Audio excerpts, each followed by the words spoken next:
আসসালামু আলাইকুম। সবাই কেমন আছেন? আলহামদুলিল্লাহ আমি ভালো আছি। আপনারা নিশ্চয়ই অনেক ভালো আছেন। গতকালকের ভূমিকম্পতে আমাদের মানসিকভাবে খুবই ক্ষতিগ্রস্ত করে দিয়ে গেছে। কার কি হয়েছে জানি না, তবে আমি যতবার মোবাইলটা হাতে নিচ্ছি খবরগুলো সামনে আসতেছে, খারাপ লাগতেছে। কারো ভবন হেলে পড়ছে, আবার ভবন ধসে মানুষও মারা গেছে। আল্লাহ চাইলে এই ক্ষতিগুলো আমার সাথেও হতে পারতো। আমি বেঁচে আছি আলহামদুলিল্লাহ। আর আপনারা যারা বেঁচে আছেন সবার জন্য দোয়া রইল। তবে মানসিকভাবে খুবই ভেঙে পড়ছি, কারণ যতবার খবরগুলো সামনে আসতেছে খুবই খারাপ লাগতেছে যে আল্লাহ চাইলে সব কিছুই পারে, কিন্তু আমরা তারপরেও সতর্ক না। আমরা কোনোভাবেই স্বাভাবিক হচ্ছি না, একে অন্যের ক্ষতি করা থেকে বিরত হই না, একে অন্যকে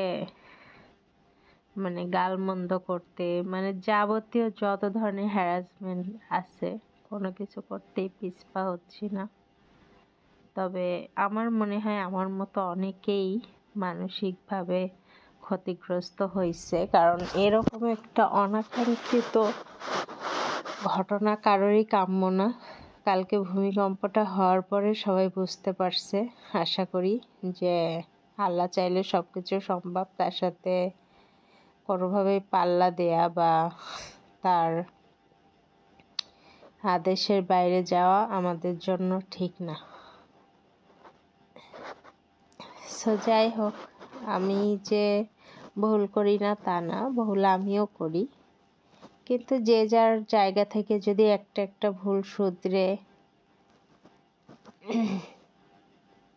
ভালো কাজের দিকে মন দিতে পারি, তাহলে আল্লাহ নিশ্চয়ই আমাদের ক্ষমা করবেন, কারণ তিনি অতি দয়ালু। সো আপনারা কমেন্টে জানাবেন কার কার কি কি ক্ষয়ক্ষতি হয়েছে।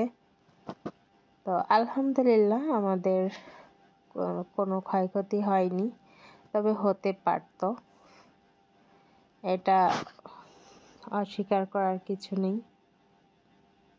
গতকাল যখন আমি ঘুম থেকে উঠে ব্রাশ করে বিছানায় এসে শুয়ে পড়ছি, তখনই ভূমিকম্পটা হয়েছে।